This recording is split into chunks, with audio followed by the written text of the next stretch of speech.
Hello. Hello. Hello. I'll be honest with you, I've never done this before. So, Is it your first time? well, well, okay. So this is my first time doing it on my phone. Usually I do it from my Right. laptop.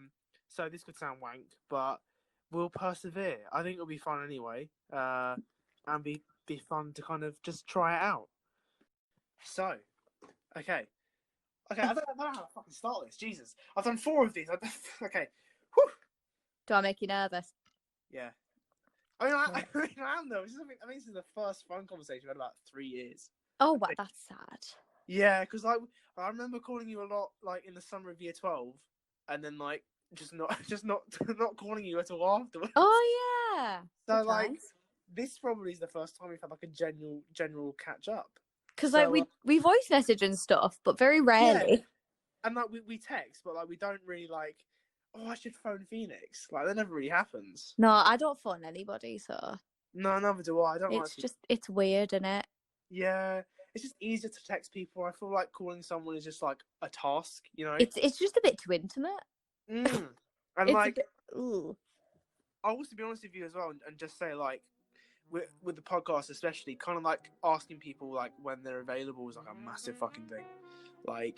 Because obviously I'm really grateful that people are giving up their time, but when it's really hard to get hold of people that say Yeah, it is tough, but it's been fun doing the podcast. Yeah, I should probably also say hello and welcome to the In the Den podcast. I am your host, Craig Denham, and today I am being joined by just some randomer that you picked up on the street. Hello. yeah.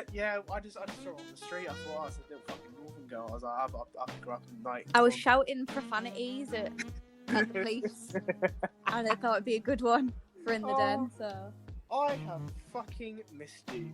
yeah, you have. Yeah, of course I fucking have. Yeah, you have. Yeah, I'm the best. How are you? I'm good. I'm sweating, actually. I just had a shower.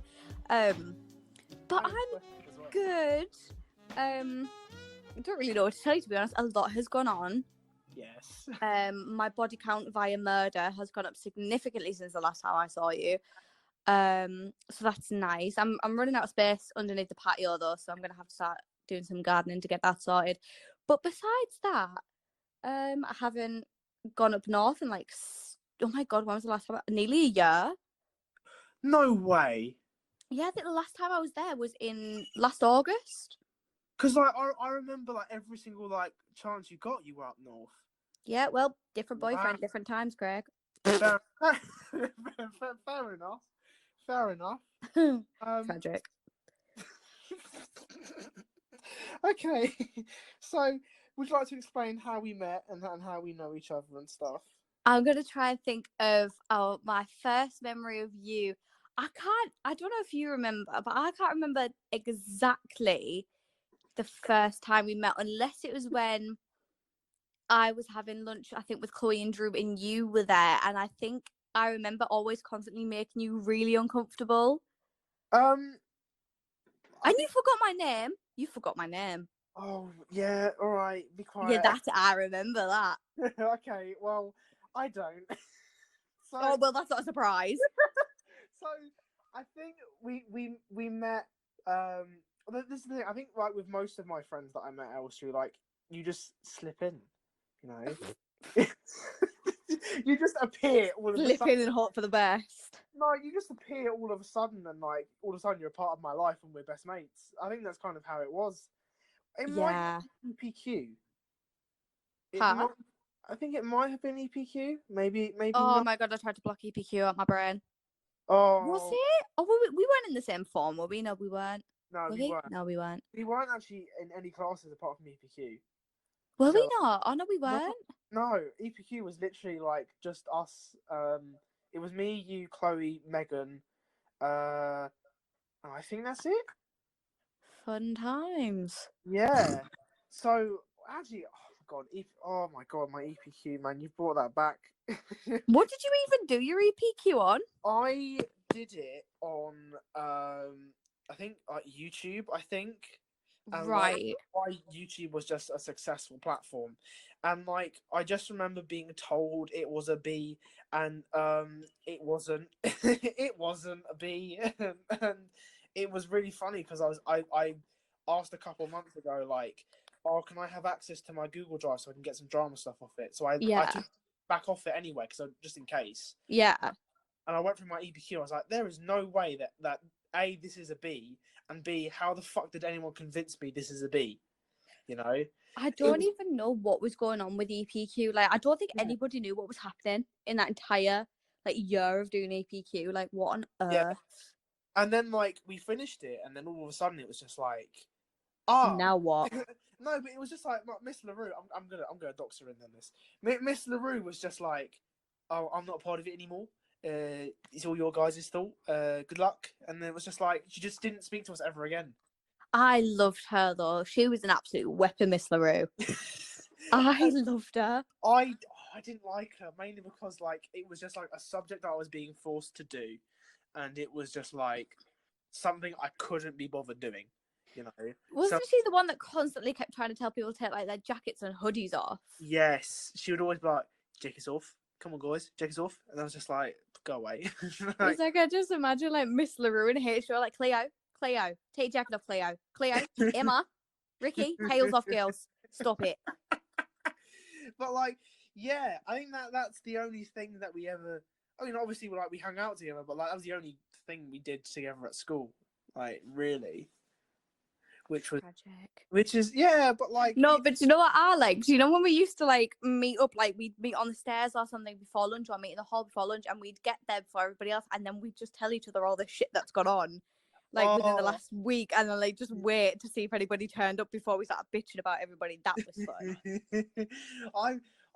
I have very fond memories of those lunchtimes, especially like probably like I'm not like April, May time where we like were proper friends, like we know each other for at least a few months. Yeah. And, like we were just like slewing people like, right, this is what's going on. In it was so beefy. It was so beefy, especially like in the beginning. Like Oh my god. Ooh. ooh. Ooh. But then it became like quite fun in the end. I think like our third year, third year, fucking hell. Second year, it was much more like less beefy, I remember. I just remember after Olivia left, I was like a grieving widow and I was just so bitter towards everybody for a couple of months. I don't remember that. I remember it. It was like this deep fire inside of me where like it didn't matter who it was. I don't think I ever disliked you because you were just too cute. I was like, I can't dislike him. He tries his best and you know, he doesn't do anything to me. But say it was practically everybody. Honestly, after Olivia left, it was like 2 months and I just could not cope. Yeah. I mean, was just, oh. To be fair, I do sit here now and I think like you and Olivia were really my rock during that time. Like Aww. no, but seriously, because like if you two had left, I'd been like, like you know the Mr. Krabs meme was just like what? Oh, Like, I've probably been like that. Like what the fuck am I gonna do? But like yeah, when Olivia left, that was fucking awful. it was just heartbreaking. Yeah, but then like having you there for like most of the time was like really lovely and like you know really great. I also think as well like if I felt like in our second year like we had a friendship. Well, in first year we had a friendship group, and second year we didn't.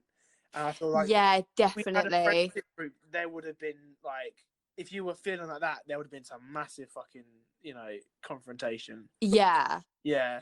It was kind of like everybody picked their favourite in the second year and just stuck with them. Yeah. So it was kind of like, obviously, I picked you because Yeah. I didn't want to rip your face off, opposed to literally everybody else in the college in those 2 months.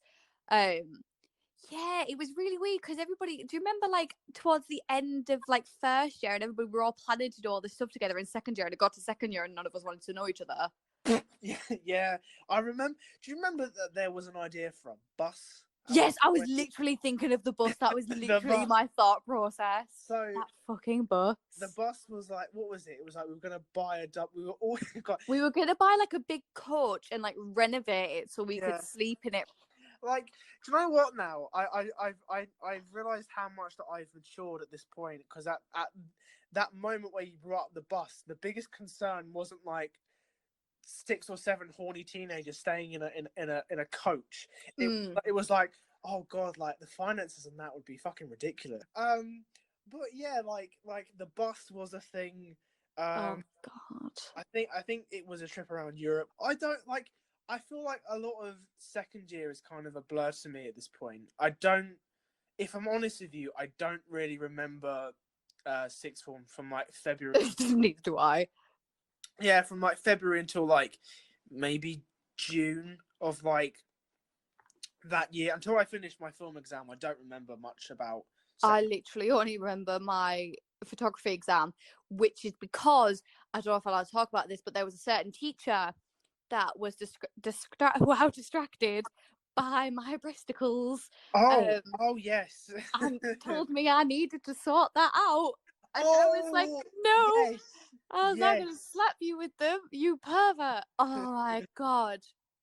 Mate, that was funny. I do feel really awful for saying this, but I felt like your boobs caused so much beef and drama. Oh my God, they did. It was like a revolutionary nipple. Like, it was unbelievable. I just remember so many people staring. I felt awful, but it was just like so many people stared. I fully should have got that teacher sacked. I swear, God, that was so out of order. Oh, I do love Elstree, and it's even funnier to like talk to people now and be like, oh, do you remember this? And like, Oh, dear I remember God. that. I remember Craig, Phoenix. do you remember Drew's party? Oh. Oh, because I certainly don't. I Oh my God. I mean, like it happened after, it was during my kind of breakdown period. So like, did I? Wow. But like, it did happen during like my kind of couple months where I was like in a complete mess, you know. Yeah. And like I do remember that party. Some of it I was a bit down in the dumps. But other than that, I do remember what happened at Drew's party. I was so fucked. I literally walked in, went for a wee, and just started downing this bottle. And and the only thing I remember is asking if I could swear in his house and then repeatedly saying swear words. And I literally think Romario walked past me while I was on the floor and I just screamed, "You touched me!" While like giving him the dirtiest, and then just copious amounts of bright pink sick. Mate, I those parties were incredible, and it makes me miss them so much. I swear that's the only party that I went to in college, because like, in the nicest way possible, I didn't trust anybody in college, Yeah. because like, obviously I'd just moved from like Teesside, so going to like college parties wasn't really what I was into. Yeah. Like, I just thought it was really like, literally, as far as I was aware, like, everybody gets drunk and does drugs and has sex, and I love Jesus, and a bit like you. Yes. But like, you know, I specifically remember like those like kind of low key parties being like really fun. Oh, like the ones that we had, like we had one at Liv's, mine, Yeah. Chloe's, Drew's. Drew's. I think that was maybe it. I think. Did you go to Daisy's one? No. I think Daisy had a birthday party at one point. I wore a wig. It was good luck. Yeah, I was like, I don't know. It was just before me and her like properly made up. It was a couple months. Right. So like, she did invite me, but like, I don't think I even told her this. So if you are listening, Daisy, I do apologize. He's a grown man now. Yeah, like if you invited me now, 100% I'd turn up. But Yeah. like, it was just a couple months off. It was a couple months before we kind of properly like, I say we mended things. I stopped being a dickhead. Fair enough. Yeah, and like, I was just like, I can't. I'd feel really awkward. I just couldn't. Yeah. There's like, there was so many parties that I was invited to that I didn't really go to because I felt about going. And like you said, like I'm not. I did want to go to parties because, like, you know, you're in sixth form, you're like, of course you're gonna fucking go. Yeah. Like, it was a really hard like social situation for me to like, you know, be the kid that no one really liked, to like a year later kind of like, oh, people like me and they want to. Yeah. That's weird, you know. But like the low key ones, like are really nice. I think Olivia's was my favorite actually. Oh, Olivia's was definitely my favourite. Do you Uh, remember when she hit me in the face with the broom and then bruised my nose when she was singing Mulan? Oh, do you know what? They're like, I'll be honest with you, the first hour of Olivia's party, I quite remember, and then the latter half, I not really. You really tried to get me to eat it like I think it was a Pringle out of your mouth. I was like, Craig, I'm not. Craig, stop it. You What? literally had you like eat the other half of the Dorito, and you had like the whole Dorito in your mouth apart from the little corner. I was like, Craig, I'm not putting my mouth anywhere near your mouth, not eat the Dorito. You little slut. I don't remember that. Hey, Oh that was funny. God. What do I remember from that party? I remember turning up. I remember. Was it Matt that was throwing up? Yes, I remember Matt throwing up. Oh, beauty. I remember him breaking his phone. I remember him being impossible to remove from Olivia's house. I felt really bad because like I invited Matt. Like I did ask Olivia like, okay, is it okay if Matt comes? And then she was like, yeah. But then like obviously he throws up, so I'm like, my responsibility. Ooh. Do you remember? Oh my fuck! Do you remember I got shirtless whenever I drank anything? T-shirts. Yeah, I went through a phase of just taking off my top for some reason. Like it happened at Drew's, it happened at Olivia's, and like my physique is not nice. So like My physique. You got a dad bod, Craig. Hmm? Have you got a dad bod? I mean, like, yes, like you know what annoys me is that I was gonna try and change it this year, and then like, I Miss Rona.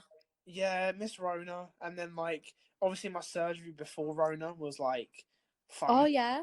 Yeah, that I finally got my nose fixed, which is nice. Yay! It still looks funny, so like you can still look up at it, and see like a little Voldemort slit. But if you remember that, but like it's now like just the slit, and then like my whole nostril is now open.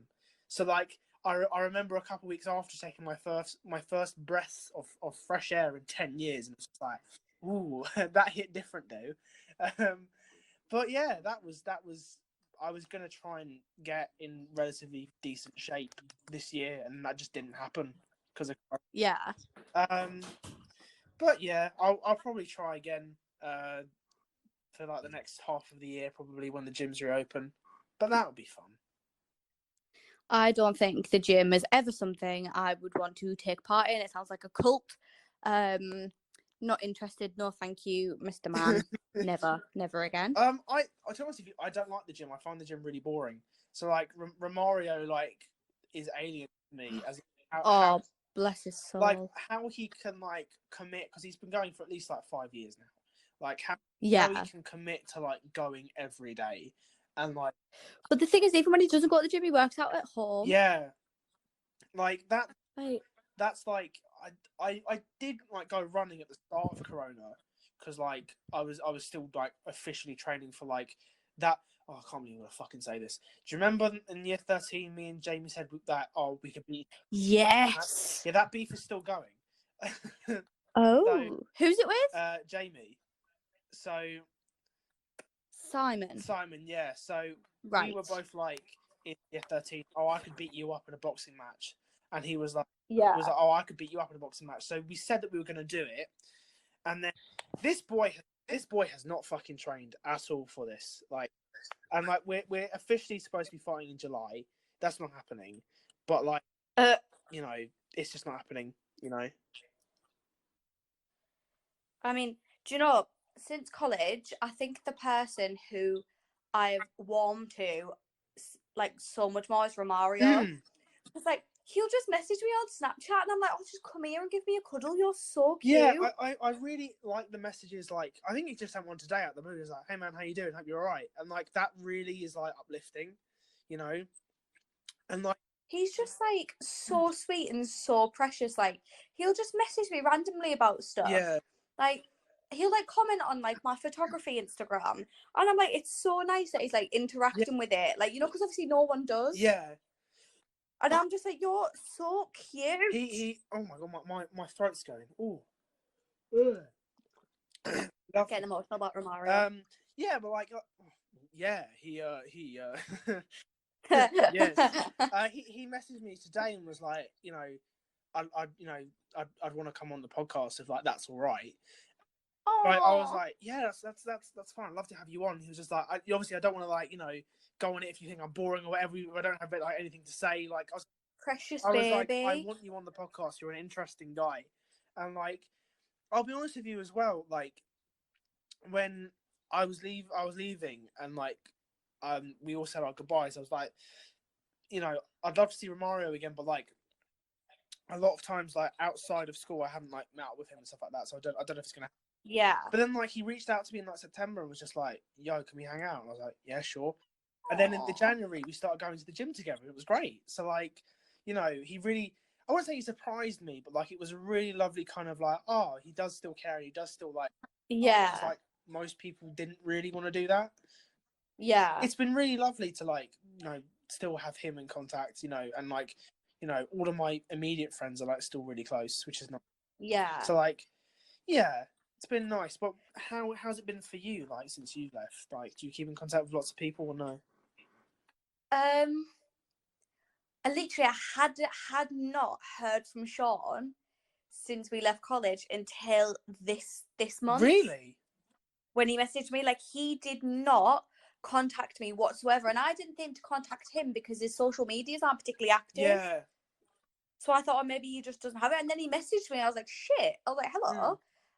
But yeah, hadn't heard from Sean. Me and Chloe, we don't really talk very much, but like we keep in contact every now and again, like on Snapchat and stuff. And then me and Romario have only really started properly messaging since quarantine, I think, like regularly. Yeah. But I was gonna go to this Great Gatsby thing. It's like an interactive experience, like immersive experience, and you get to dress up. And I was like, oh my god, Romario would love that.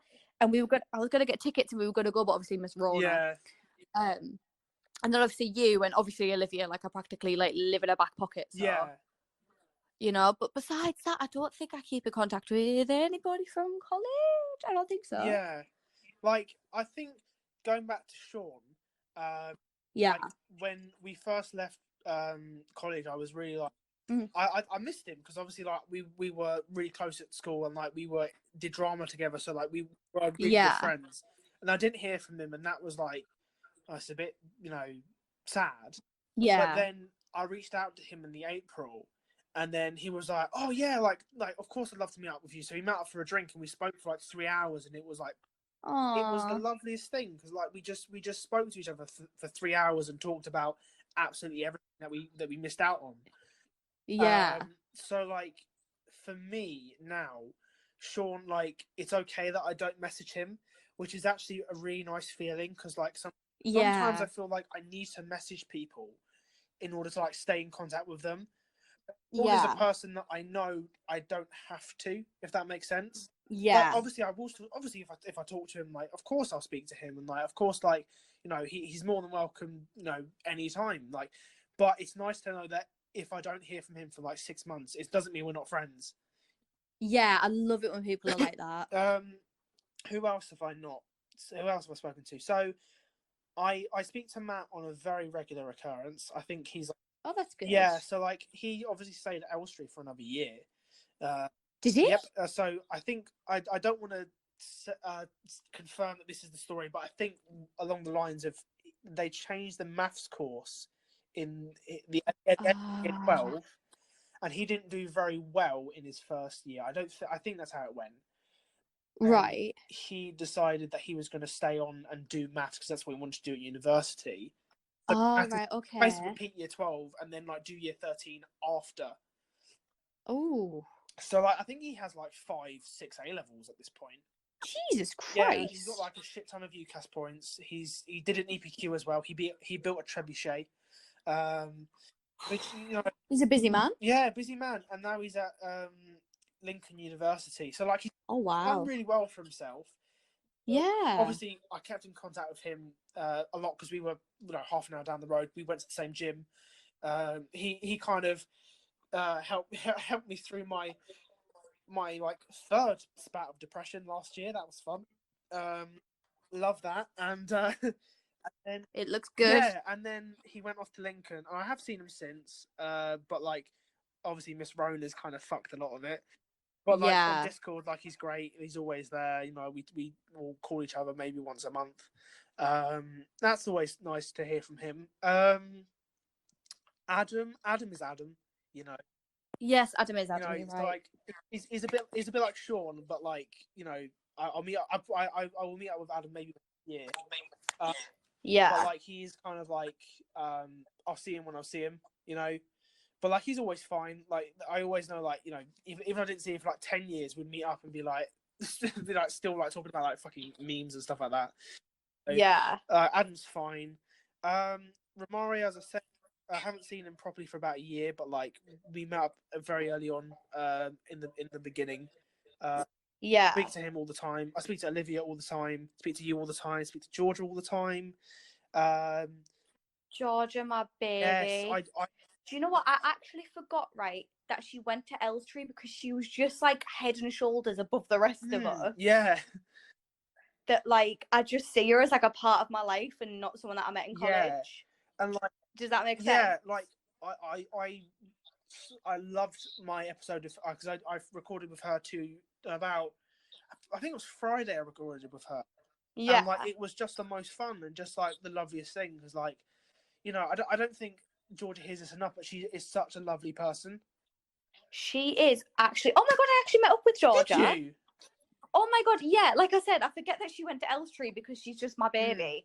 So I went to a horror con. It's called For the Love of Horror in October, and it was in Manchester. And obviously, her and Jack live in Manchester. And I texted her, I was like, hi, I'm in Manchester this weekend. You know, if you're free, I'd love to meet up. So then we met up in I think it was Cafe Nero, like in the city, like centre bit. And oh my god, it was just so nice to see her. And she just looked so cute and she's just great. And I love her. And then we met up with Jack and we went around all of these like cute little shops and stuff in Manchester. And then we had Nando's. Oh, mate. And it was just so good because obviously she lives like further away than the rest of us. But no, me and Georgia talk like we always met. If beef has gone down, I'll let her know my beef. Yeah. And we regularly share like memes and stuff on Instagram. Yeah. So I love her. She's just the cutest ever.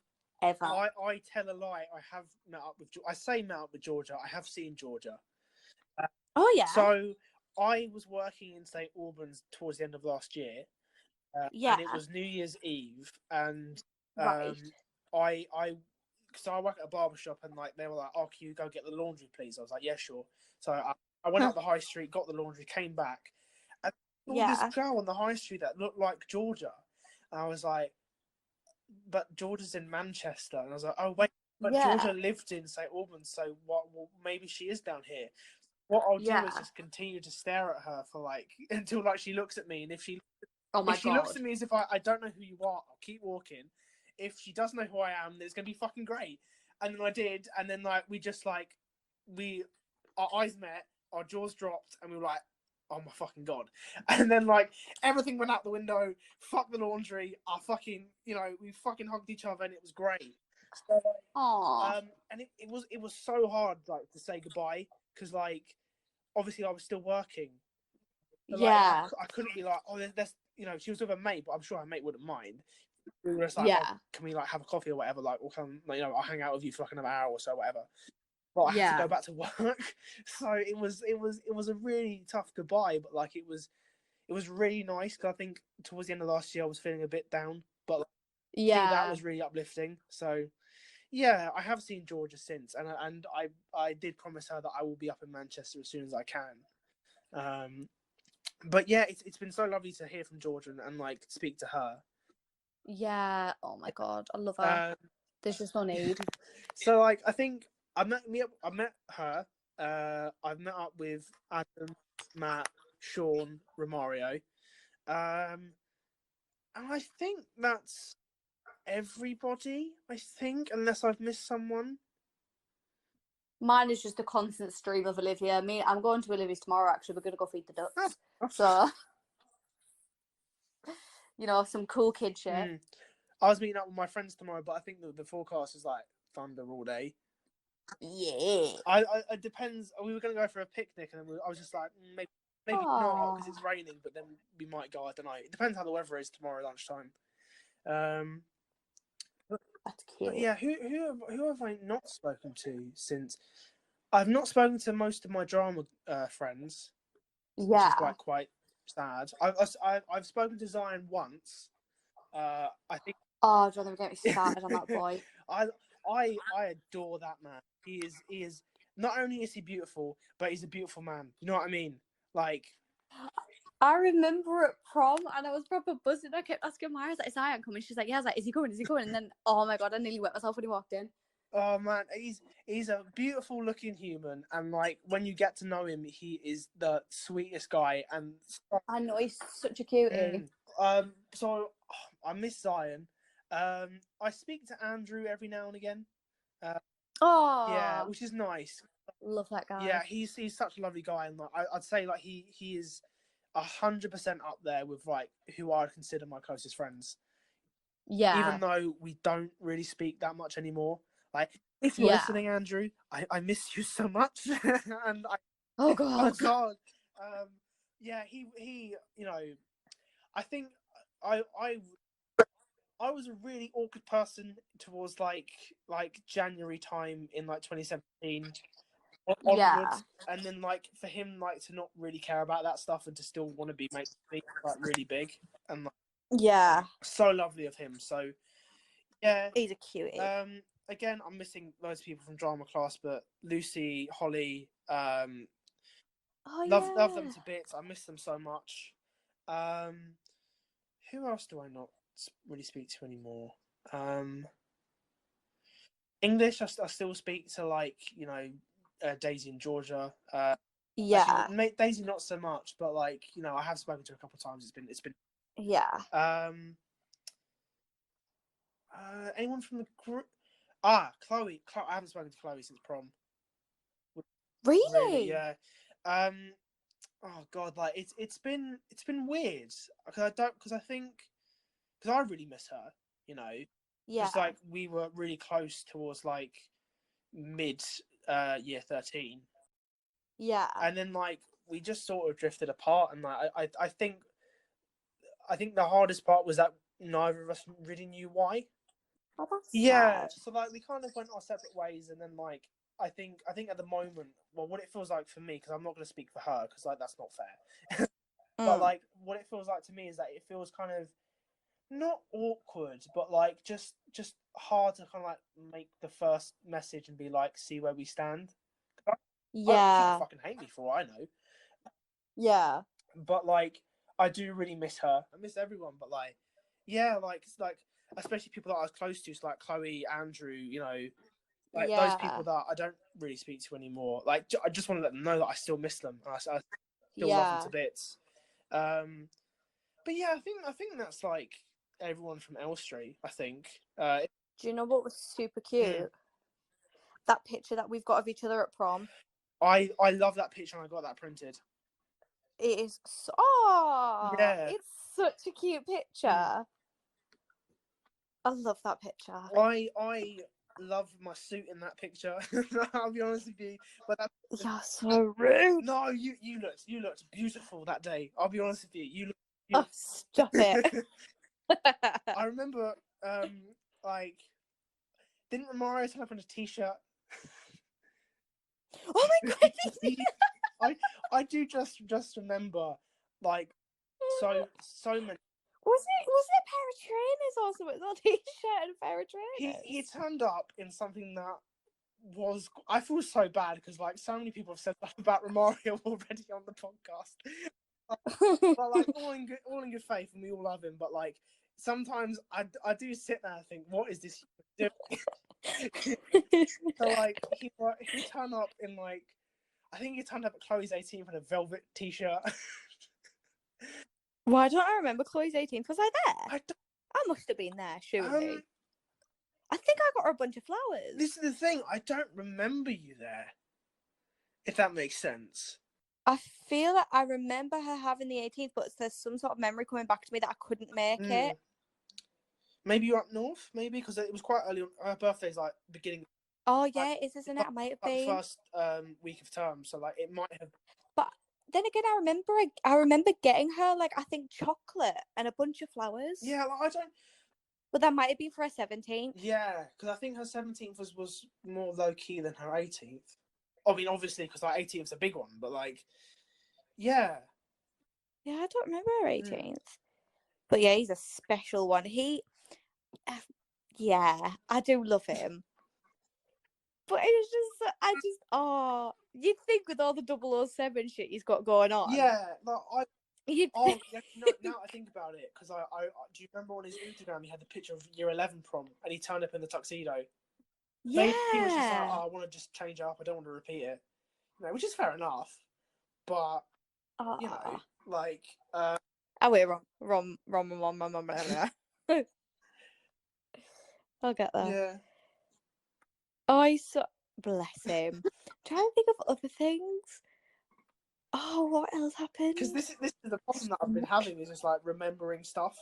Like when it comes to recording, you're just like, oh yeah, I'm gonna remember all these funny stories, and then like your mind goes blank. There was so much that happened, but half the stuff I don't even remember. Yeah.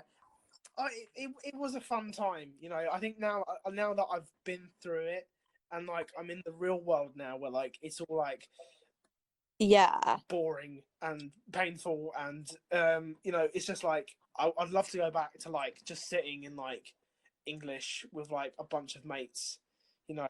I mean, I can't lie to you. I think Elstree was the worst 2 years. I've heard people say out of my 20 years. I've heard people say this, and like I did struggle with Elstree, and I often think like maybe I'm looking back at it with rose tinted spectacles, but like people don't like it. It's because, listen, I don't even care if Elstree hear this. I think it's because it's not I feel robbed of my own college experience. Nothing about that was like a college. It was a very elitist institution that only helped and benefited people that already knew what they were doing. Yeah.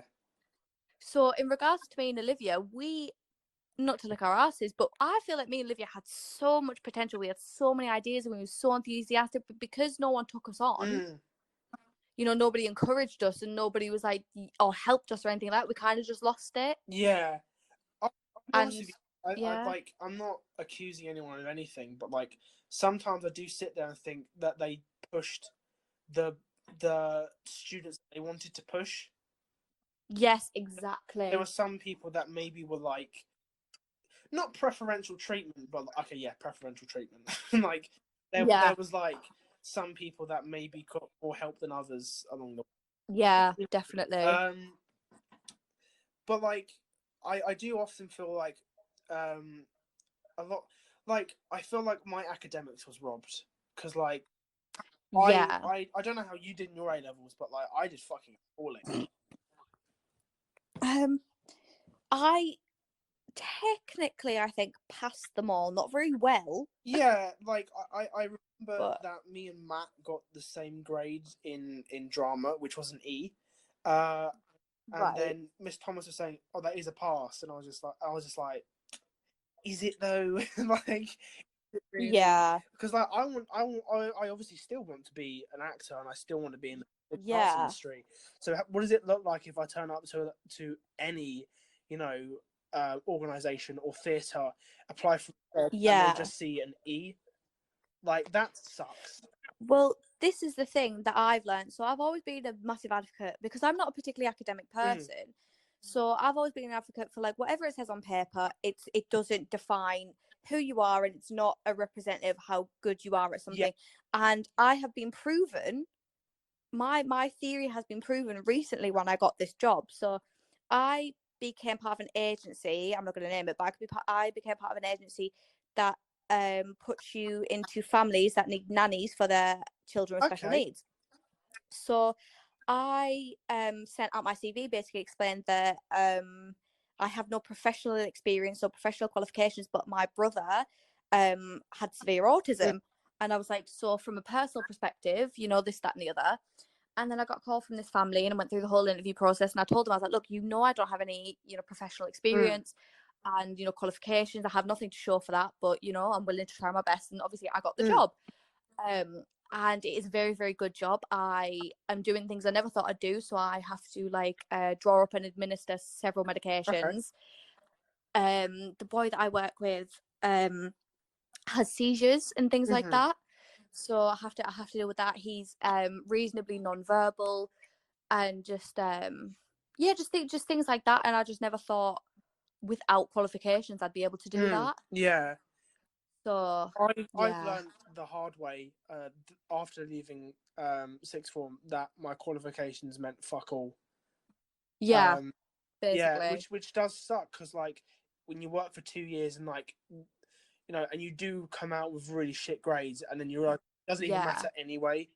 Like, you know, if like it does feel like the last 2 years were well, not the last 2 years, but the last 3 years have kind of been a waste of my time almost. Yeah. You know, just like not really being able to like do anything with the stuff that I was kind of working towards at Elstree.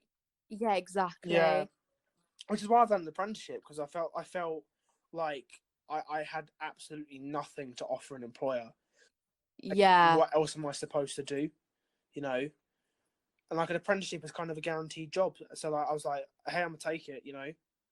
Yeah. So that's been interesting, and my apprenticeship's been ups and downs, but more fun if anything, if I'm honest. It's tricky because you work, obviously you have these expectations when you go into college, and then in regards to Elstree, it like got crushed while I was there. Like I didn't want anything to do with the A levels that I was doing at that point. Like I just lost all like passion and everything. And listen, I love photography. Photography is like the only thing I'm good at. And I just didn't get the credit I felt like, not like my own ass here, but I don't feel like I got the credit I deserved in photography in my A level.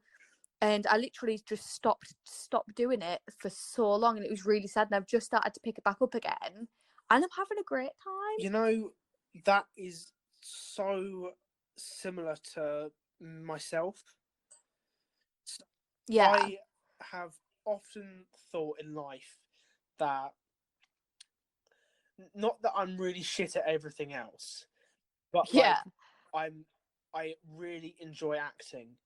Whether I'm good at it or not is an opinion that someone can have, but I'm good enough to be at a certain standard, be considered a professional, or I have the potential to be, shall I say? And I remember like, because I'm officially on a gap year, but this is like gap year 2 of 3. You know, it's technically like a 3-year gap year, whatever. But I've just been like, I remember in year 12 just thinking, I don't want to go on to higher education. I want to have a gap year. I then got to officially when I was supposed to be auditioning in like the December of 2017. And like I had been training my like from the age of 12, so 5 years of my life to go to RADA. And like to go on the BA course. And when the moment came, I had no motivation. That is so I tragic. had no motivation. I got there. My dad was doing all the fucking work. As in, like, he was researching the drama schools. He was paying for me to have private coaching lessons. He was paying, well, he was, like, finding my own monologues. Like, as a 19-year-old now, I now realize how fucking ridiculous that is to, like, have my own dad try and, like, not force me, but, like, kind of, like, really push me to kind of do the thing that I apparently wanted to do. So I you know, it was like end of December, like it was too late to apply, and I was just like, I'm gonna take it. And then I didn't do anything for like a year.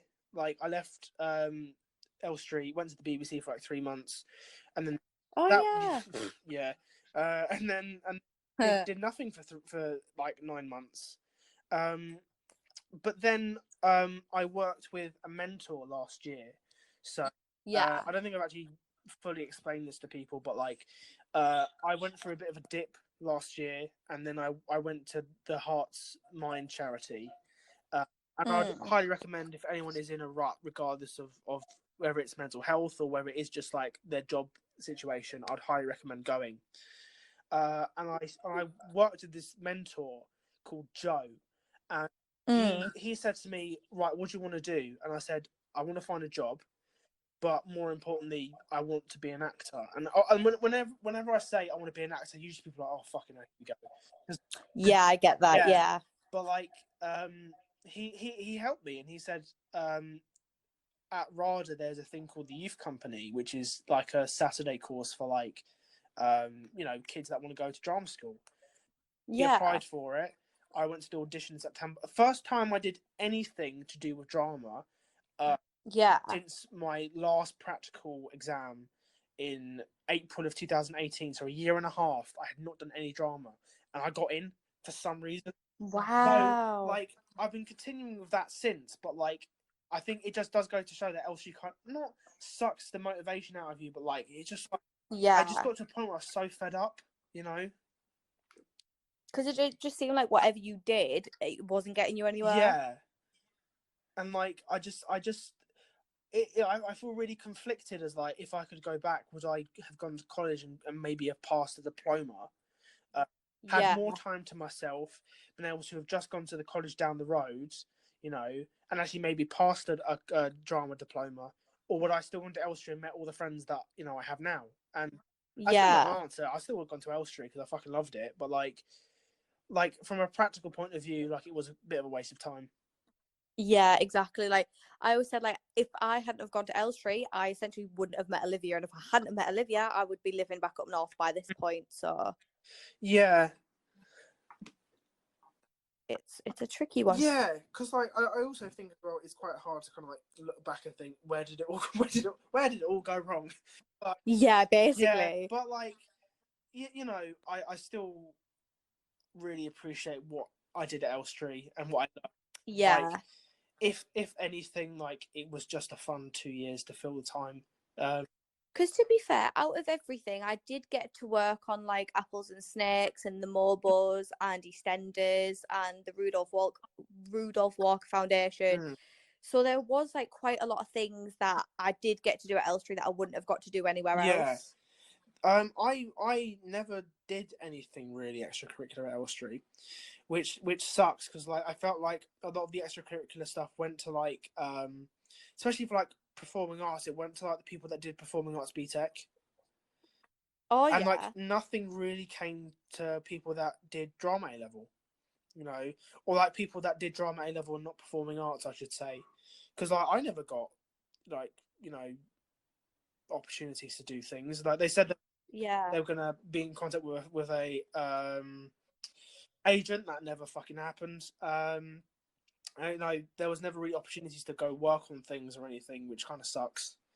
See, the only reason I think is because Claire with the blonde hair.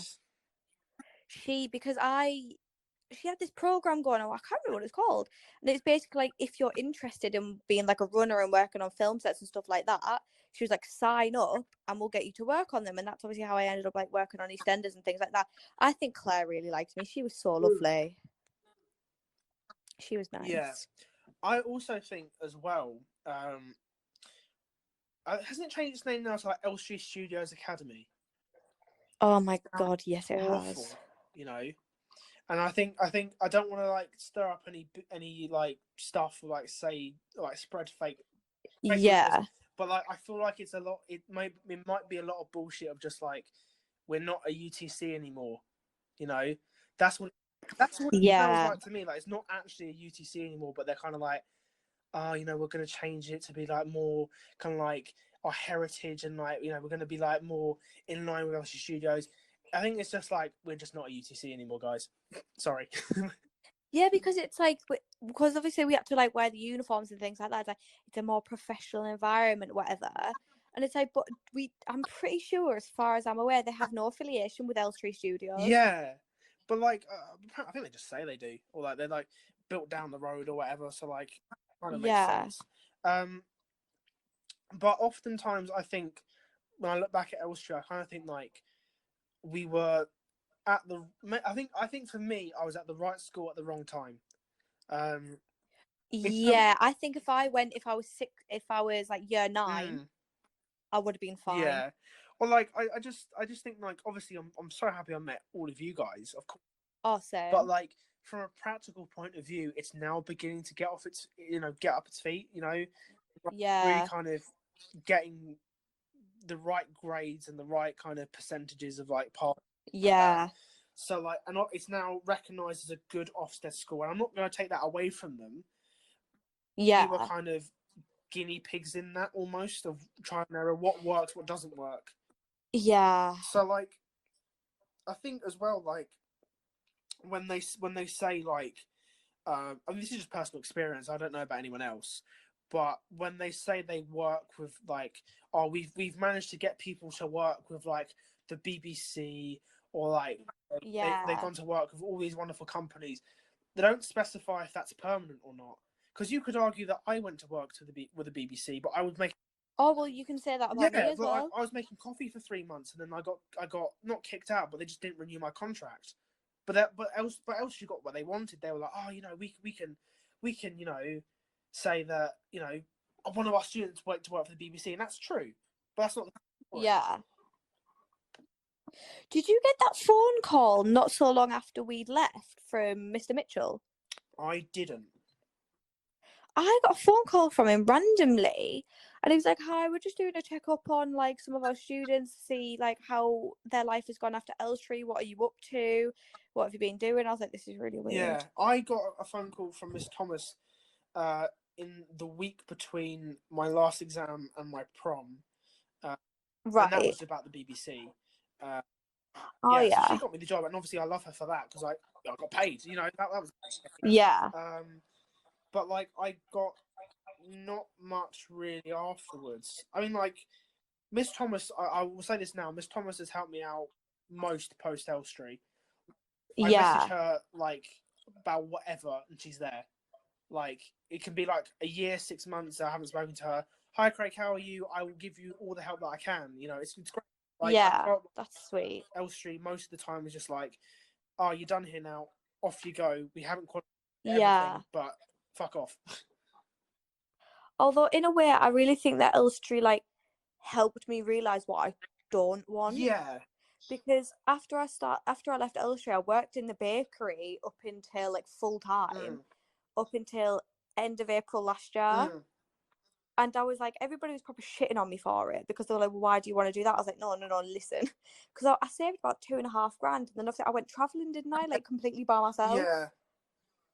So like it was like Elstree made me realise what I didn't want to do. And if I'm in a situation, I need to get out of it. Yeah.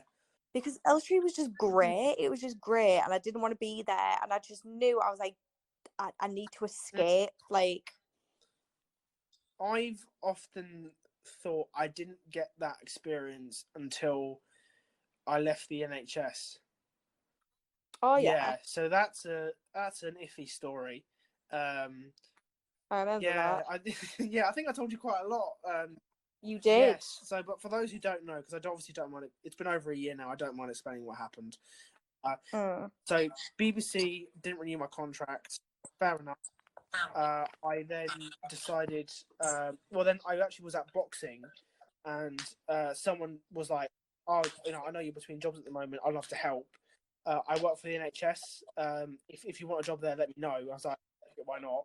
Didn't think I'd get it. But long story short, he helped me with my CV. My mum made sure that my CV was grammatically correct. My auntie knew all the answers to the questions because she's a nurse in St Thomas's Hospital. She's been working there for like over 25 years, I think.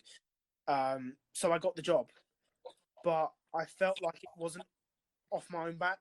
Like a bit of Yeah. fraud. I felt like a bit of like a, you know, like someone else maybe deserved to get here instead of me. Yeah. So then I wasted 3 months of my life on top of the 3 months I'd already wasted trying to get a job, waiting for the NHS to kind of like officially get me on board, which is fair enough because like it takes time for people to start working on the wards. By the time I got to my first training day about a year ago, I had a complete panic attack and just left. And then handed my notice and was like, I can't do this. But then that made me realise that like enough is enough. I can't just sit here and do nothing anymore. So like Yeah. that was my wake the fuck up moment, I guess. I think as well, like after I came back, because I realized when I came back from like traveling, I was like, I need to, like, I'm gonna come back and I don't have a job, like I'm not gonna have any money. So then I worked in a calf, and wasn't my finest moment. The money was really good, but wasn't my finest moment. And then I think I got sacked like 2 days after Christmas. Oof. Yeah, and that's a bit stuck. And then I got offered a job at a pub, and I only worked there for about a month until Rona. But I literally just save up to travel but my problem is in like regards of mental health, my problem is when I get a job, that is all I can think about. It doesn't matter how Yeah. shitty the job is. It's like it consumes my entire life, and I just need to get out of my head and stop doing Yeah. that. So like I really make an effort, like on my days off, to go out and to see people and to talk to people. Yeah. Or I'll just drive myself demented. Yeah. I think my biggest thing is making sure that I'm working towards my goal. Like Yeah. if I'm not working towards my acting goal of like trying to get to drama school or like trying to be a professional actor, then like I will go insane. Because Yeah. I have sort of resigned myself to the fact that there is nothing else I'd rather Yeah. do. And like I'm gonna give it the best fucking crack I can, and like it Yeah. realistically becomes Where's brother? but it is difficult, and it is challenging. So like being able to manage pretty much a full-time job, and also like going Yeah. to RADA, and also like making sure that I'm working towards my auditions for next year is difficult, you know.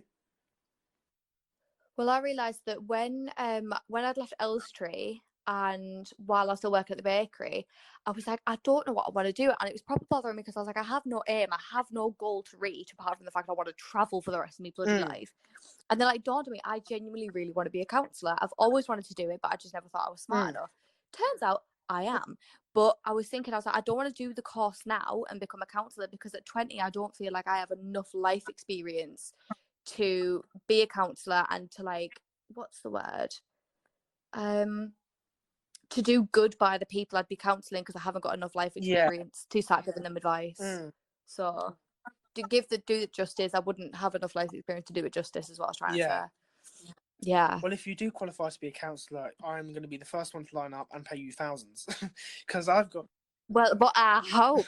Ooh, I got some shit to go on about, because I actually had to pause counselling because of COVID, which is annoying. Oh. Because like I was officially deciding that this year was the last year I was going to let secondary school kind of haunt me. So, like, I was like, after this year, enough is enough. I'm done. You know, I'm done with like holding myself back and like worrying about what other people think of me. I'm worried. I don't care anymore about like, you know, the opinions of 14-year-olds at the time. So like, this was my time to put it to bed and just say that I'm done with this now. I think I'm getting there, but like, it is annoying when like, you know, it felt like I was going to get counselling, and then like, you know, I've got 4 more sessions left, but like that's just not going to happen, I don't think. Or maybe it will, I don't know. But... I mean, I've been trying to go to counselling for bloody... I went after my brother died and that was fine. And then I tried to go again when I was 14, you know, bloody CAMS. And they're like, nah, you're fine. And I was like, oh, nice one. And then I wanted to start going again when I was 16, but it's just a faff on to do. And like, I'll have a bad day and I'll be like, right, I'm going to get help now and I'm just going to do it and it's going to be fine. And then I'll have a good day. But like, that's not that bad. I can deal with it. But obviously, you know. I think the hardest thing is like funding for it, because because obviously I've only ever had like a free available from like charities or like funded by the government and things like that. So like they can only offer you a certain amount of sessions for free. But like most people, certainly speaking for myself here, like I can't do just like 10 sessions. It needs to be like a regular thing. It often feels like I get to a point at the end of, I think they picked 10, because it's a nice whole number, but also like it's enough to where you think you're done. Like 10 is a long sessions, and usually they're weekly. By the time you finish them, you think, right, all my mental health problems are solved. I'm done. And then it gets to 2 weeks later. Yeah, and then like you realize that real life happens, and like that Yeah. officially kind of, I've just got knocking on my wall because I'm talking too loud. Yeah, all right. Jesus. I just Cute. let's let the audience at home know that we're recording this at 11:12. So, I'm Is gonna, it? yeah. Wow. But I do often sit here. Wait, what were we talking about again? Counselling. Mental health. Yes, it's like you do like 10 sessions, and then that's great. But then like Yeah. you put yourself into a full sense of security, because then like real life happens. You're like, oh fuck, like real life is shit. And Need then help. like I feel like because you go counselling and then like you're in the midst of it and you'll be like something bad happens and you're like it's all right because then I can go and talk about it and then I can figure out how to deal with it. But then once you finish it and it's over, something bad happens and it feels 10 times worse because you don't have anybody to talk to about it professionally, and it just feels awful. I did get counselling in like September 2017, because that was after my like 6 months breakdown. I was just like, Love I that. need someone to talk to. So like I did, and then that was fine. I was fine for a couple of months, but then like, went to Elster, so went to be unemployed, and you just think, oh fuck, I want someone to talk to now, and you can't. So Yeah. it is a bit iffy. I mean, it just depends who wants to stick around, really, doesn't it? Yeah. Because if someone doesn't want to stick around, why would you want to force them to? Yeah. Like, I've been trying to get rid of Olivia for about 3 years now, and she just won't budge. So You've been trying to get rid of me for 4. yeah, well, you're like what them bugs called? You know those weird bugs that you find in your windowsill and they're like black and white and you don't know where they come from, but they just appear every so many years. No. Do you know? Right, so there's these bugs, right, and we don't know where they come from, right? And they're tiny little ones, and they're like black and white checkered ones. Okay. Right, and they appear every so many months, and we don't know where they come from because like, we don't kill them, but there's not more of them. There's only ever like a handful, and I think they're government agents. I think they're working for the pigeons. Okay. Sorry, it's been a long day. Yeah. So like, we're gonna have to wrap up in probably like 5-10 minutes, but like I do want if there is like a good ghost story you have in like 5-10 minutes, because like, I know that's like your speciality, and I really want at least one on the podcast. So like, this is intense. I'm not prepared for this. Yeah. Oh dear. Usually I prepare for things, but like this was really just like, oh fuck it, we'll do it now. So shit. I mean, I could tell about the one where I had that really scary sleep paralysis. Go for it. Okay, so it was a dark and stormy night. Okay, right. So basically, the story goes, I was having an argument with said boyfriend one evening, and I deemed it acceptable to go to sleep at about 9 p.m. And I told my sleeping pattern was reasonably fucked as it was. So, and what else? It was like, oh my god, yes, it was just when I moved to Stevenage. So I think I had just became friends with like you guys, but obviously I was like too far away from like London to go anywhere. And I fell asleep and I had woken up at about midnight-ish, brain refreshed, feeling all good, willing to apologise to my boyfriend for being a bitch. So I went on Snapchat. And you know how Snapchat recognises your face and it puts a filter on it? Oh, it's this story. Yes. Yeah. So then I was doing it, but it kept registering like a face next to me or behind me. And I was like, that is so weird. So then I like turned it off, like, flicked it up to get rid of the tab so it like refreshes, and then clicked back on it again and it wouldn't stop doing it. And then the face started like moving. I was like, that is grim. I was like, that is so weird. So I was like, anyway, I didn't think anything of it and then just went back to sleep. And I woke up. This is the scary bit. So I woke up and I was lying there to only hear Tibetan monk music blaring in my ears, and I can only open my eyes. I cannot move my body. I just can't move. And obviously I'm knowing this is sleep paralysis, but this feels significantly more intense because I've suffered from sleep paralysis for years, but this one was really like, it was so scary.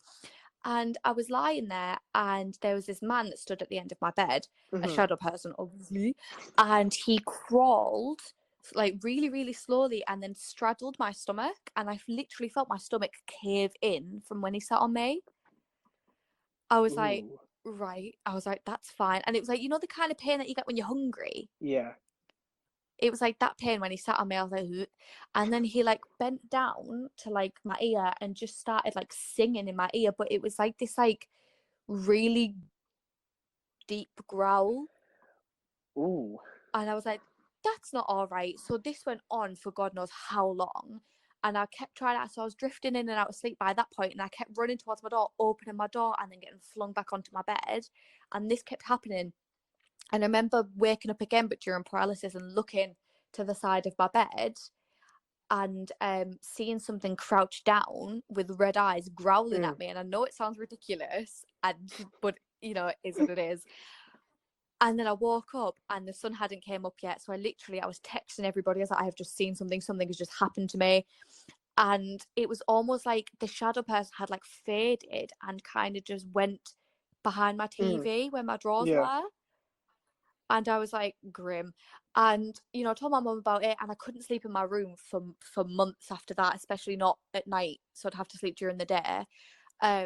And my mum, who doesn't believe in the paranormal, doesn't believe in supernatural, doesn't have any, you know, psychic tendencies or anything like that, like me, my auntie and Olivia do. And she slept in my room one night for some reason. I think like we had guests over or something. And she just went, Chloe. I was like, yes, Mum. And she was like, do you ever feel anything or like feel like you're being watched like in your bedroom? I was Oh, like, oh yeah, mate, like no. like in the corner behind the TV. And her face just dropped. I was like, why did you see him? She's like, how did you know? She was like, I was literally being stared at all night. I don't know what it was, but I couldn't sleep. Oh, So that's obviously weird. there's a lot more Yeah. stories. There is a lot more stories, and if you'd like me to tell you more on like another podcast or something, that is great. But yeah, long story short, his name is Joseph. Okay. He's an asshole, but we moved out the house and he doesn't bother me anymore, so Oh, that's good. that's actually been a very lovely story, actually. Do Heartwarming, you know what I we know. might do? If you don't mind, maybe like tomorrow or like another day that you're free or whatever, just like maybe another Yeah. 20 minutes or so of like, you know, stories. That's quite interesting. I think people love to hear that. So like, Yeah, I mean, I can have a little look of my yeah, archives and try and chronologically figure out the rest of the yeah, stories. And then I'll like have a look at my rotor, see when I'm mhm, free, drop you a yeah. message. I think Yeah, what I'm gonna do now though is like quickly tell you one of my stories. Actually, this is do it. actually today. Okay, it's not Ooh, paranormal, but I think it's funny. I think people will enjoy it, right? Um, so, um, basically, I was having a dream, right? And I was back at right. RADA because like that's all I want to be at the moment. I want to be on Gower Street. Gower Street? Yeah, Gower Street. Um, and we finished for lunch, and I was like, do you know where we want to go? Greg's. Because Mm. I've been cra- I've, Yes, I've been obviously. craving a Greg's sausage roll since March. I shit you not. Uh, Whoa. so I went into Greg's, and it's a Greg's that I've never seen before. It does not exist on Tottenham Court Road. There is a Greg's on Tottenham Court Road, but not the one that I pictured in my head. I go into Right. it and it's like this really nice like farm cafe, you know, almost like the one that Ooh. my granddad used to own. I digress. And all of a sudden, there's this really peng girl who is serving me, right? and then, Right.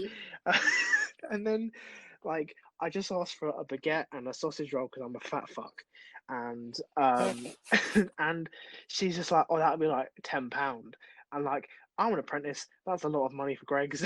But like, I was like, Yeah, but it is central London, to yeah, be fair. I was like, maybe that is the prices in central London. So I was just a bit like, oh, don't worry, just let's play it off cool. Like, yeah, I can afford that. And she was like, really? I was like, yeah, it's fine. So then I paid, I left, and I was like, oh, that girl was really cute. And then like, I was like, shit, I was thinking that she was so cute that like I forgot my food, so I Oh had my to go God. back in, right? And then I walked in, and then like you know the little nod you give people like "What's up?" Yeah, Yeah. I did have one of those. You smile back, and I was like, "Oh, I'm getting like vibes of this girl." And then like Oh my God. Georgia comes out of some back room, and I'm Ooh. like, "Oh, Georgia, can you help me find my can you help me find my baguette and my sausage roll?" And she's like, He's like, yeah, sure. And then we go up the staircase, because this Greg's is underground for some reason, even though it's like a farm Right. cafe, and also Greg's. And then we're speaking, and then I'm like, so who's the cutie? I'm like, that doesn't sound like me at all. And then yeah, I know. And then she goes, oh yeah, that's Maddie. I was like, oh, she's really. Oh my God, piss off, piss off, piss off. Why? Because I just thought Maddie, and I feel like this is going to turn into a Madeline McCann No, story. it's not. Oh, thank God. But like her name's Maddie. I was like, oh, she's kind of cute. And then Georgia goes, oh yeah, she really likes you. And then I woke up because obviously at that point, a girl like me, that can't be real. And then Oh I my woke God. up, and then like I was like, yeah, it's a dream. And I was just like, oh, fucking take me back, damn it. So, I think what we'll do is we will end it there for tonight, and then Right, okay. we will pick up again at some point this week, another point. Fab. But yeah, enjoy your piss. I won't hold you for much longer. Oh, I will. It's going to be a good one. I'll describe it in great detail when I'm All finished. right, no worries. All right, I'll probably speak to you at some point during the week. But yeah, thank you. Okay, Love you. Bye bye. Bye. Hello. Wag whizzle. Wow, Whizzle. I was literally just listening to your podcast with Georgia. Were you? Yeah, I was. Oi! I gave you a cheeky follow on Spotify as Oh, well. thank you. I'm just too sweet, I swear.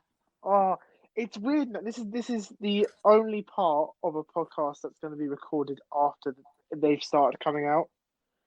What do you mean? So like we recorded all of them before it came out. Yeah. This is like the only bit of a podcast that will be recorded after they started coming out. If that makes sense. Because I'm extra. Yeah. It's weird. It's weird though, because like now, like I'm recording and I know what people think about it, and I know what the numbers are doing, and it's weird. Do you feel the pressure? I feel the pressure now to get them all done, because like Yeah. because like now it's a thing and people kind of expect it now. So like, I'm kind of like trying to get it out. Yeah, but like I'm now doing 3 things at once. So You can do it. yeah, but like last month when I last spoke to you, I was doing just the podcast. My life was just like wake up, do a podcast.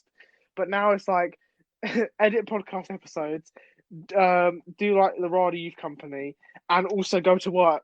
So Oh wow, no thank you. yeah, so it's quite long. So, but like it's actually pretty good to be doing a podcast again because I missed it. Whose podcast? Wow, whose podcast is getting uploaded next? So it's my friend Masood from Youth Company. Right. Okay. So that's gonna be on Sunday, and I think it's Olivia's next.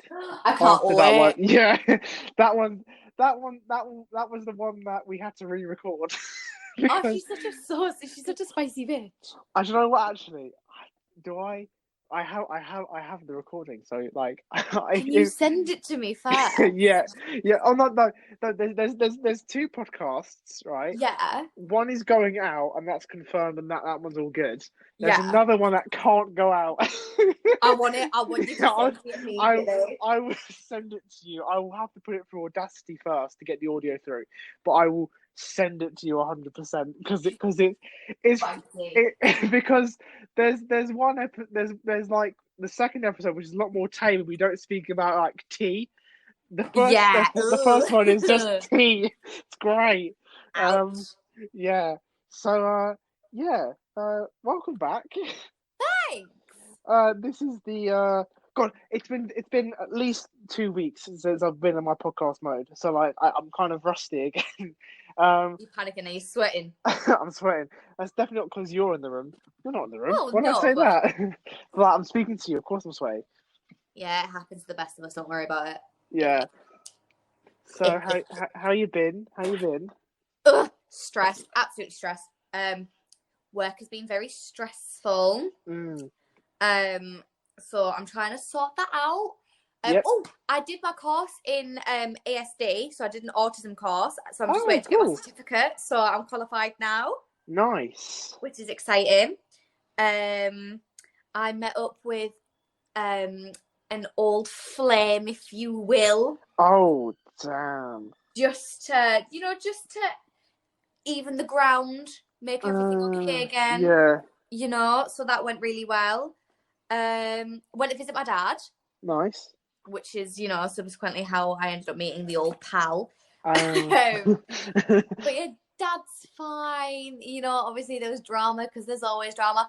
I obviously saw Lily, which was great, and we watched Midsummer, and now I'm obsessed with it. Nice. So that's it, really. That's all I got. How have you been? I have been stressed because so like the last week of July, my body was like, do you ever get it when like you're about to go into like a cold shower, right? Yeah. And then your body's just like, why?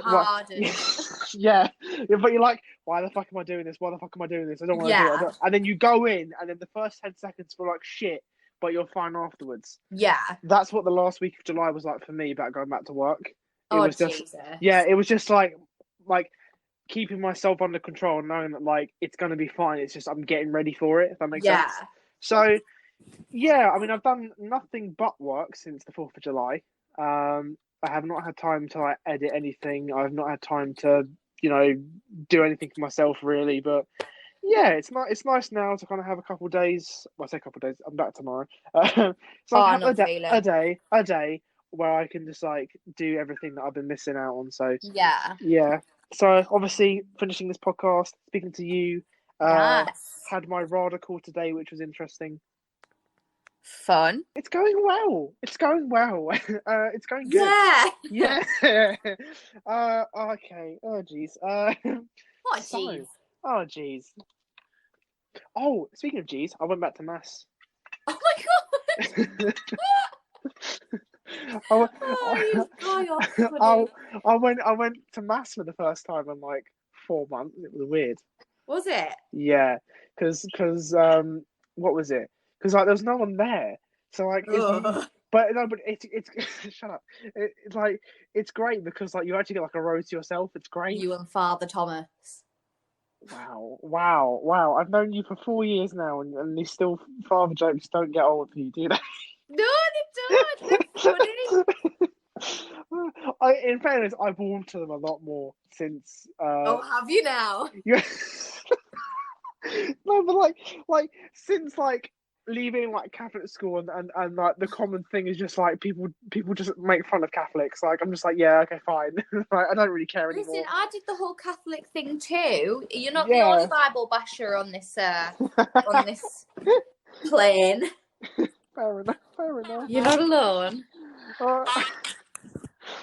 Okay, so I have invited you back for ghosty time. Yeah. So, I mean, without further ado, are you ready to take it away? I'm ready. I'm so ready. Okay. Spook me the fuck out then. So, when I was a kid, I didn't know this until I got older. So when I was a kid, I used to hallucinate. I only remember it the once. Okay. But as I got older, my mum told me I used to hallucinate quite often. Right. And the first and only time I remember hallucinating was when I think I was about 7 and I was trying to go to sleep. And there was just these faces completely surrounding me. And do you know what Greek drama masks look like? You know, the really sinister smiles. Yeah. And they were like surrounding me and they were like wiggling their heads and they were laughing at me. So I kept telling my mum, I was like, Mum, they're laughing at me. The faces, they're laughing at me. She was like, Chloe, what faces? I was like, the faces, they're everywhere. She was like, mate. She's like, right, okay. So then she took me into her bed and everything was moving faster than it should have been. And everything was just really fast. And then I would say I'd hold on to my iPhone charger. It would feel absolutely massive in my hand. Oh, okay. And then say I'd grab, I don't know, like a ball of something, the ball would feel tiny. And it was really, really strange. And you know the clockwork people from Doctor Who? Yes. They kept walking in and out of my room. And I was like, but one of them had a trolley, which made it a little bit less scary. But I was like, right, okay. So that was really weird. And this is when I was 7. And then when we first moved in, I was 2. So maybe, I can't remember how old I was. I don't remember doing this. But I used to sit at the top of the stairs, and my mum used to go, "Come on, Chloe, let's go to bed." And the first night, I looked at her and I just went, "I hate you." She was like, she was like, that's fine. And then the next night, same thing happened. She tried to get me to bed, and I just looked at her and I went, "I'm gonna kill you." Okay. And she was like, "That's all right. Don't even worry about it. It's fine. Just go to bed." So then I always had this fear. So when I had to sleep in my own room when I first moved into Stirling Way, which is in Teesside, I, for some reason, I could never open my door from the inside. Right. Which I thought was really, because everybody else could, I couldn't, which I thought was really strange. And the loft was in my bedroom, and obviously as a kid, that scared the crap out of me. And I remember trying to pull on my door handle, which I thought was the middle of the night, which was probably only about 7 o'clock in the evening. And I had a built-in cupboard in my bedroom. So how do I explain it? So the wall was on basically the same, the wall. The cupboard was basically on the same wall as my door. So I was trying to cry my eyes out, begging my dad to let me out of my room. They didn't lock me in. I just couldn't open the door. And it was also bedtime, so they weren't going to let me out. Please call social services. You can't do that. And I was crying, and I kept looking behind me, and I remember seeing, I don't know, there was just something there that was just absolutely terrifying me. And I was like, "Please let me out, please, my daddy, please, I love you, please let me out." Anyway, don't know what happened after that. And then around about the same time, I went to my downstairs toilet, locked myself in, couldn't get myself out. I have a problem with doors, apparently. And I'm screaming, crying, banging on the door. But I'm, again, looking behind me, crying my eyes out, saying, "He's coming to get me out. He's going to kill me." And I'm 5. Wow. And my dad and my granddad Dave had to literally unhinge the door to get me out because I'm screaming at some man in the bathroom. Bearing in mind, this is a toilet. This is when you have a small toilet in your house. You have a bathroom, you have a toilet. So this was the downstairs toilet. This is tiny. Right. And I'm screaming and crying that this man behind me is going to get me. Jesus. Right? Yeah, and I've always had these weird experiences in this house. I love that house. That is my childhood home. I will always love it. But there was always something in the house. Nothing that ever hurt me. Nothing that ever, physically touched me that I'm aware of. Right. But there was always something. And I never really, because I'm always into scary stuff. So people think, wild imagination, I'm making it up, blah, blah, blah, whatever. It's fine. And then, so after I moved out, some people moved in, and there is 2 little kids that share my bedroom. And the mum put on Facebook, she was like, "My kids keep waking up in the middle of the night and crying, saying that there's a bad man in their room." Oh, okay. And I was like, I should probably message this woman and tell her what's up. And I was like, "Listen, I lived in that house from the ages of 2 to 16. I was like, I did experience a lot. I saw a lot. I felt a lot." I was like, there nothing in there will hurt them, but they will see it. They will feel it, and, it make them uncomfortable.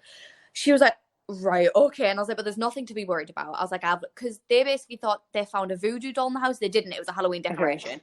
But then I was like, I should probably tell them that I'm also a witch and I haven't cursed the house. There's nothing in the house they need to be worried about. Okay. So, yeah, it's just, ugh. And then I have a friend. I have this childhood friend, love her to pieces. She's called Erin. One of those friends that you have, and you can message them at any time and it's fine. You don't need to keep up constant contact. She's amazing, and I love her. She's so sweet. And our birthdays are 1 day apart. And her mum always knew that I was in some way clairvoyant, because so is she.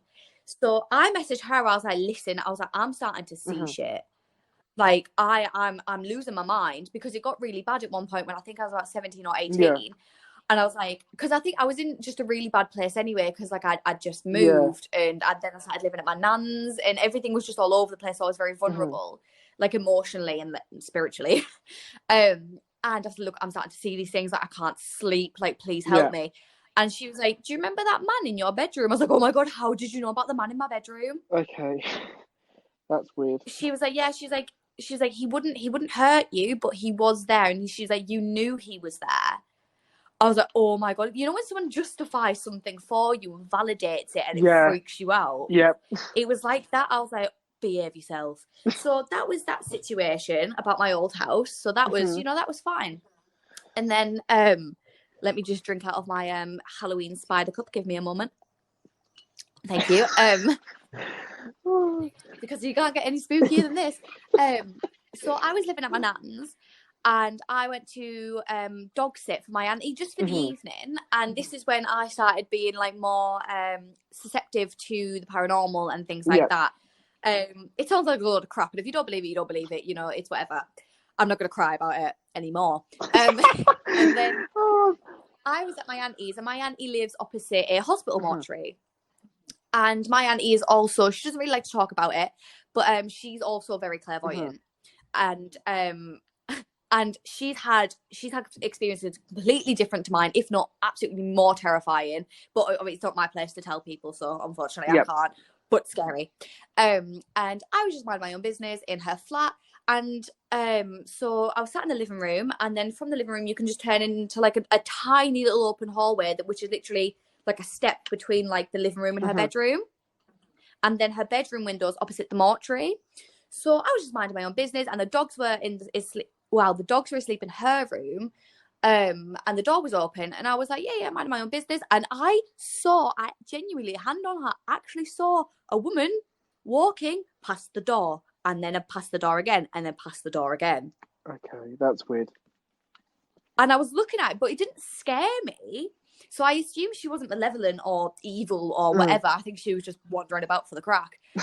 And I was like, and the dogs obviously didn't react. So I was like looking at, like, fully face on, looking at this woman, and I was like, "That's fine. That's fine. Let's not worry about that." Anyway, she disappeared, and my auntie came back. She's like, "Are you all right?" And I was like, "I really need to tell you something." So I told her. She was like, "Well, this is a story that I can tell you because it links in with mine." She was like, "Well, when I won't name them, but me and my husband were asleep, and he started having sleep paralysis." And she saw so she has this big wooden chair in her bedroom, you know, like a storage chair. Yes. And she's like, I saw a woman stand up from the chair, walk around to his side of the bed, and start whispering in his ear. She's like, I just left it. She's like, she's not bothering me, so what do I care? But like, Jesus Christ. And then I was texting her about it because her husband doesn't really believe in it, so he's kind of like, meh. So I was texting her about it, and as I texted her about it, something in her bedroom fell, and I was like, oh my God, I'm gonna cry. So then I went round the next day to try and to drop the dog off in the morning, and I put the key in the door, and the key popped out, pushed itself out the lock. I was like, I'm going to cry. I'm actually going to start crying. Did it again, pushed itself out. Did it again, pushed itself out. 3 times. I was like, oh my God. Really fucking... I was like, I can't believe I'm going to die. That's really fucking weird. And I was like, right, that's fine. And then me and, remember Lewis? So me and Lewis were house sitting for her one summer, was it maybe 2018? Yeah. And we were in her bedroom, we just sat on our phones or whatever, and the TV turned on in the living room, and the cat was in the room with us. So we were like, what? Oh, that is really grim. And we heard because she had someone staying with her, so we heard, I assume it was her friend or someone in the other room, not in the living room. And I was like, do you want to go check on that? He was like, absolutely not. I was like, all right, then we'll just sleep in fear. And then as we were both like kind of sleep, you know, like trying to sleep, because neither of us wanted to sleep next to the mirror, but then again, neither of us wanted to sleep next to the wardrobe. So we kind of just met in the middle of the bed. Okay. And like, we're really just like angsty to sleep. And then we both heard scratching coming from her big chair. Oh, okay. And we were like, is it the cat? And the cat was outside. And I was like, absolutely not. I'm not having it. That is disgusting. So, yeah, that happened. And then I was staying at her house for a little bit while she was staying. I think when I was staying at Milan's, I stayed at hers for a couple of nights. And I often have nightmares about my auntie for some reason. I did a lot when I was little. I think it's because we both see ghosties and the ghosties are trying to pin us against each other. But I remember I had this like lucid dream almost banging on her door. And then going back into the bedroom, I was like, Christine, there's a demon. Like, you've got to help me, blah, blah, blah. And then I was like, we need to leave. And she sat on the bed, grabbed my hand, looked at me, and went, I'm the demon and you are not leaving. Bruh.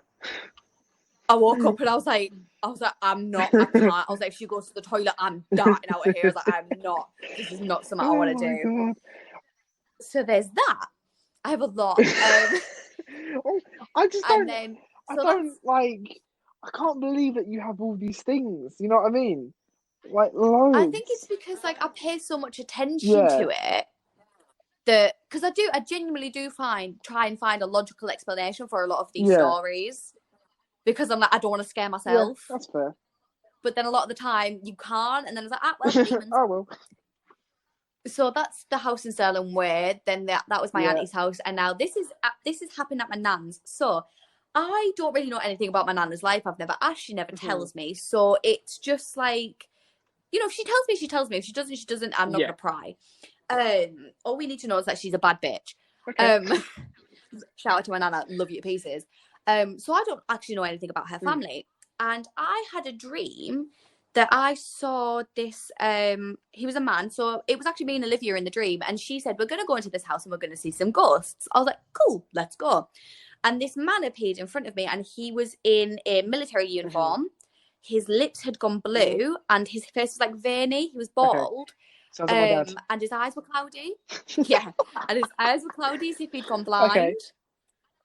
And I was like, that's really weird. So I said to Olivia, because I'd never seen her granddad, and that's the only person I know in her family that died. I was like, is that your granddad? And she was like, no. And I was like, well, I don't know who it is. So I told Olivia about the dream. I was like, can I go through your family photo albums? I want to see who this guy is. Oh my God, no. No, nobody in Olivia's family.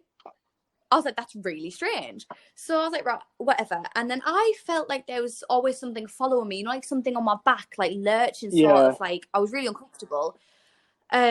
Like stuck to me almost. And I was like, that's really weird. And I went to sleep. This is when I was living at my nan's. So I went to sleep at my nan's, and in my dream we were sat in the living room, and I slept on a sofa bed, and behind the sofa bed was like like an airing cupboard for like ironing and stuff. Yeah. And so my nanny and my nana in my dream was sat there saying to me, look what George can do. And I don't know who George is. And they're like, look what George can do. And then there was nobody there, but they started turning lights off, making water move and things like that. I was like, that's really weird. And then I remember like running into what I think was like either a really bougie old hotel, from like the 80s. One of them, like everything's burgundy for some reason. Yeah. And it was like that. And there was this guy, and I didn't see his face, but he had long hair and he had like an open shirt. Right. It's like buttoned halfway, and I could see his chest. And he was trying to kill me. Right. And I kept saying, George is trying to kill me. George is trying to kill me. He's in the cupboard. He's trying to kill me. Ooh, okay. And I kept saying, the cupboard behind my bed. So I sat there telling me Nana, and I told her about like these dreams, and I told her about the guy in the military uniform, and I told her about George, and she just looked at me, and I was like, what? Because my Nana is Christine's mum, so my auntie who's clairvoyant. And she looked at me, she's like, you taking the piss? So well, no, like I know it's daft, but these are my dreams. She's like, and you talk about my brother George. I was like, your brother who?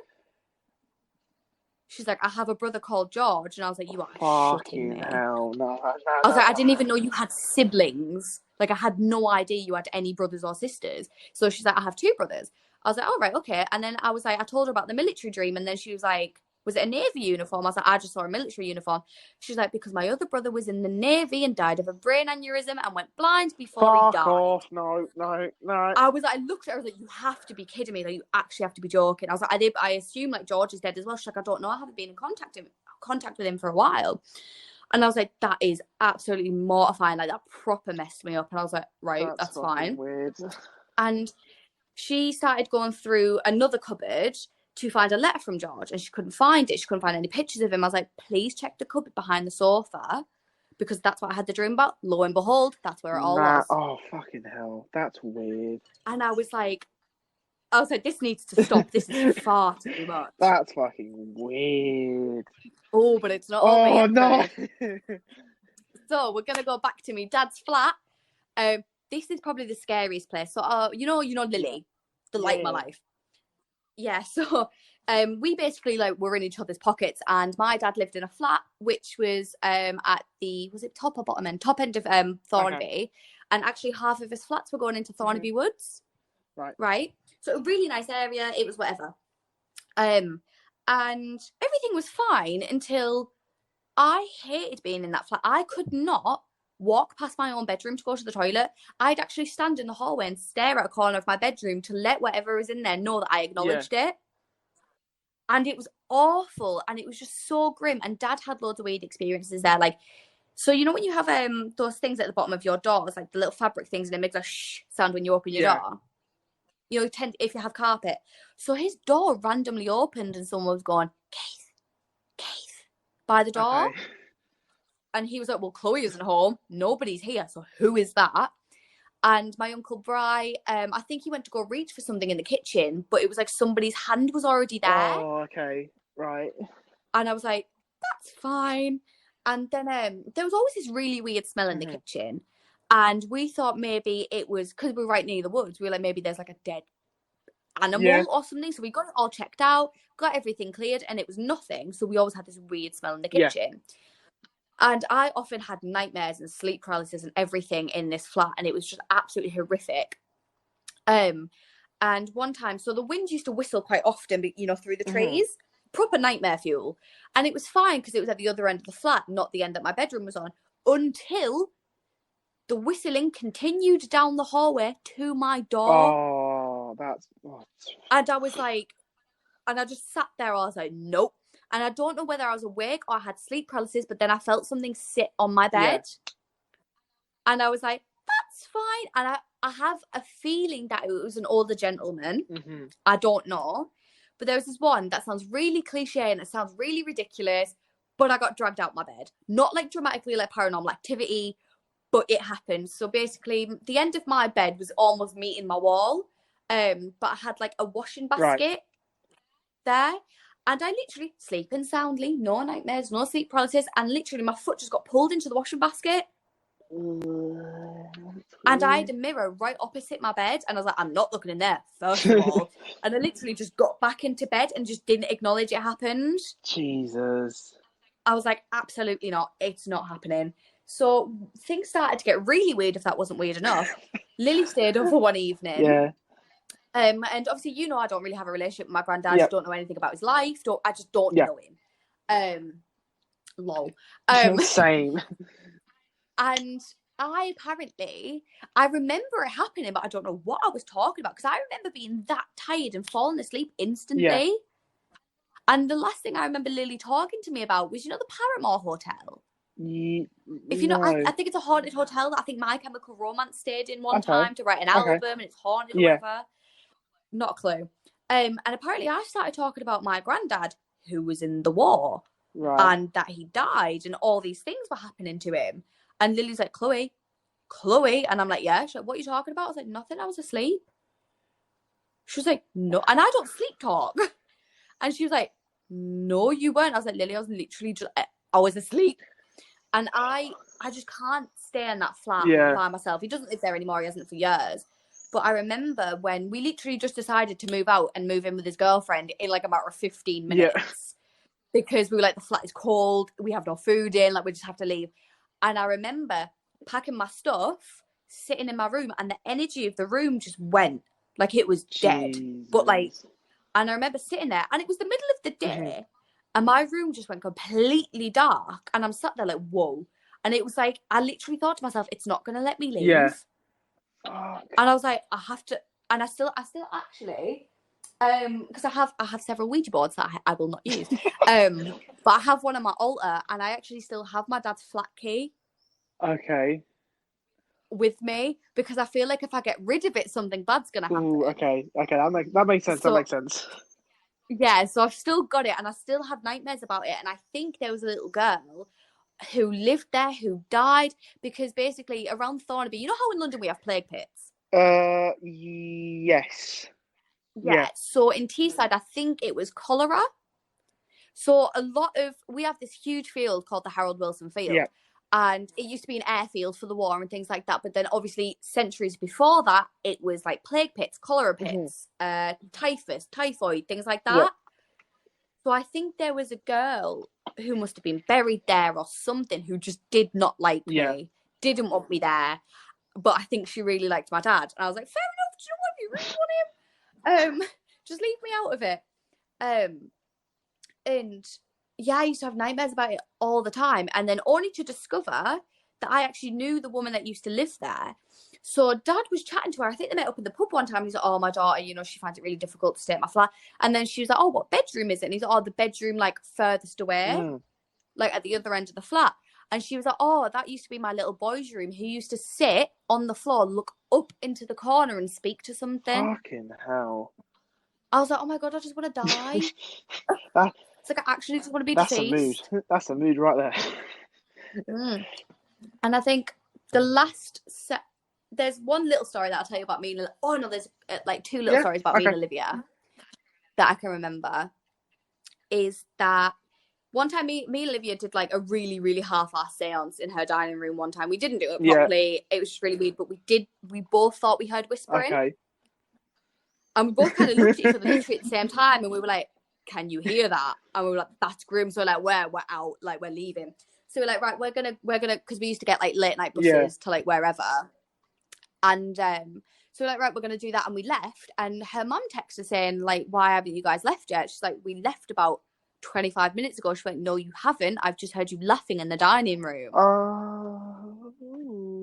Okay. And I was like, absolutely not. Have you seen Olivia's bedroom? Hang on. No, I haven't. No. So Olivia's, it's a small bedroom, but she's got like almost like a canopy thing that covers her bed, so she can't see out of her bed while she's asleep. So she has that, and then I sleep on a blow-up mattress, like on the floor, like facing her door. And that corner is so sinister. Like we've always said it. And every time I sleep facing that corner, I wake up pulling something from my throat, like I'm being choked. Oh, okay. And I thought Olivia was asleep. Olivia thought I was asleep, and I turned the fairy lights on. And she literally, because I felt something watching me from the corner of the room, and she literally texted me saying, "Can you feel it too?" Wow. I was like, oh, fam, that's fucking creepy. It's weird. There's a lot of spooky shit. Have I ever had like a paranormal experience or something like that? I don't know, have you? I think. There was this like I've had like very bad dreams, like really bad, about like people wanting to kill me. I've had I think I was about 9 when like it's actually quite funny to think about it. But like I think I was fighting someone, right? 9 years old, I was fighting someone and they just knocked me out completely. And as I was fading, I just thought, oh, this is what death feels like. so God. there's that. I had this is a good story. Okay. So back when I was young, right? James had this Batman annual from like 1998, right? And to make a long story short, right? There's a story about poison ivy in it, right? And I'm just say this in the least crude way possible. That's when I knew I was straight. this is when I was like 4. I was like, yeah, okay, I'm into women. So anyway, in my dream, this poison ivy comes in, right? And she's just like, I don't know what she said, because again, this is going back at least like 16 years.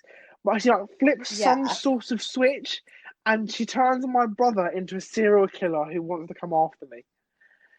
And then essentially I run and jump. I had like, do you know those like beds that are like slightly higher up, and then you've got like space underneath it for like a desk or something? Yeah, like cabin bed. That's it.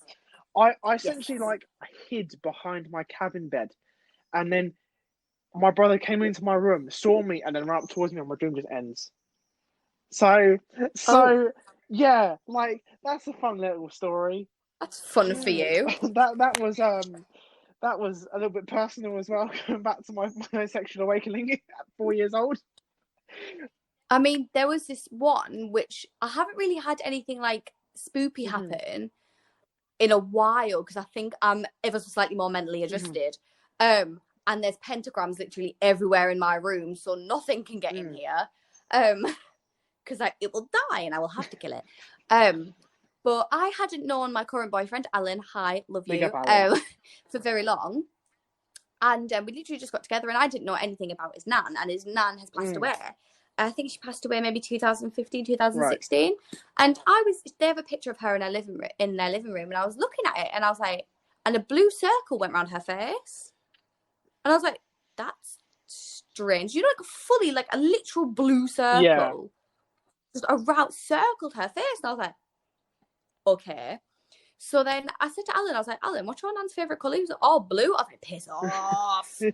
So then, there was so many things. Like, for some reason, I was looking at the picture and I saw like 3 meerkats. And I was like, I think I'm just making stuff up now. This is ridiculous. So I mentioned it to Alan, and he was like, seriously? And I was like, yeah. And he was like, she used to call us meerkats because every time we used to come out of school, we used to perk up and look like, and obviously she has 3 grandchildren. Wow. I was like, behave. And there was loads of stuff. Like, I didn't know how she died. I didn't know how she passed away. And I was sat there and I was talking about her.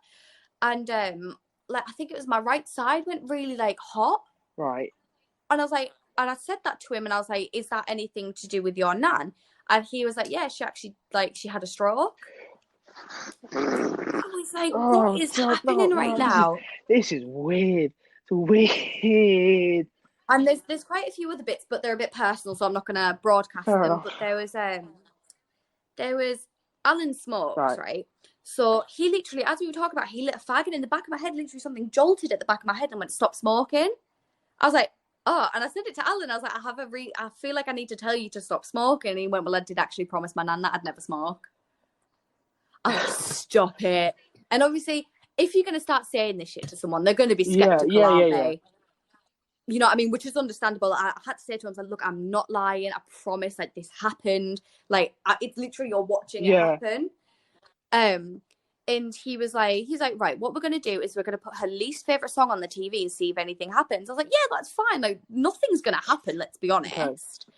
No, put her least favourite song on the TV, glitch to fuck. As in, like, massive green circles and static and pixels. And I was like, he put her favourite song on and nothing happened. It just played. I was like, that's fine. And obviously, I didn't get to meet his nan, unfortunately. I really wish I did, but obviously, I don't know what I did. I haven't seen pictures of her house or anything. And Alan was having a really low day because I think we were watching, I put The Rescuers on, and this is one of the favourite films he used to watch with his nan. And I was like, Alan, I feel like I need to tell you something. And he was like, what? I was like, there's something to do with someone grabbing you're sat in front of a TV. Right. And for some reason, it was a big, one of them big box TVs. I was like, you're sat in front of a TV, you're eating out of a cartoon themed blue plastic bowl. I think you're eating cereal. I was like, there is a red, like, burgundy carpet with, like, gold designs on it. And someone's come over and someone's doing something with your ears. And he was like, you're literally describing, like, my nan's house. He was like, because I think she used to say, like, you've got cauliflower in your ear or something. And she used to, like, grab onto his ear and look for it. And he was like, I think he had a Toy Story plastic bowl as well. And we literally, I was like, draw your nan's carpet. I was like, I'm going to draw it. And it was literally the same thing. Okay. And then, because I often try and speak to his nan, right? And then, because she's a great woman. So she gave me this, like, I say she gives me visions. She gives me, like, thoughts. And usually I just ignore them because I don't think they're going to be true because I feel like I might just be making it up. But there was, like, this dress, and it was a pink dress, and it had yellow or gold, like, flowery designs on them. Like, hand-stitched almost, like, really thin. And it was a little girl, and she had, like, a bobbed haircut. She had this pink dress on, and she had a white pair of dolly shoes. And I thought it was Alan's mum. Right. So, but I didn't say anything. I was like, probably just making it up. I probably saw it somewhere else. I asked his sister. She's like, no, I actually have that dress. She's like, my nan made it for me. It was my party dress when I was about 6. Fuck off. No, that's... I was like, oh my God, stop. I've been told, right, since the podcast has come out, I swear too much. But I do apologise. Fucking hell, this is weird. This is so weird. I know. And I think, I promise, the last story that I have, I didn't think I'd have this many. Mate, go for it, One of the weirdest stories that happened to me, which Lily was there when it happened, which makes me feel better because then she knows I'm not making it up. Not like she'd think that, but the validation's nice. So we went for a night out. We woke up hungover, so we went back to sleep. And I have a friend whose brother passed away. So I didn't know him. I knew of him, but I didn't know him. And when I went back to sleep in the middle of the day, he was in my dream, and I walked into, like, a bar or something, and he gave me a hug, and he's like, I've been waiting for you. Okay. I was like, all right, okay. I was like, that's fine. I was like, what do you want? And he opened up a jewelry box, and there was a silver ring in the jewelry box. Right. Yeah. Right. And I was like, right, okay. And that's the extent of my dream. So I messaged the girl. I was like, look, I swear to God, you can tell me to piss off. I was like, if you really want me to, but I need to promise you this is what I've just dreamt about. If it means anything to you, then let me know. Yeah. So I explained it to her. She's like, that is so fucking weird. She's like, I've literally just gone to pick up a silver ring with my brother's fingerprint on it. Okay. I was like, are you being... She was like, yeah, and she sent me a picture of it. I was like, oh my Jesus Christ. So I don't know what channel I've got in the spirit world that they come and speak to me, but they do. Right. Well, damn. I'm not good. I'm here for all your spooky needs. I am not going to sleep tonight. But yeah, I think that might be it. You're welcome. So, that's it. If there's anything that you want to kind of promote, feel free. Stay away from demons. Actually, don't. They're quite fun, but be safe. Okay. Well, that's the end of the podcast. This episode. Fun. This is the end of, for me anyway, the whole podcast. This is the end. Wow. Yes, but there's 4 more episodes after this one. But yeah, Phoenix, thank you for joining me. It's been fun. No problem. Anytime. All right. Well, thank you very much. Thank you for listening, and we'll hear from you next week. Bye.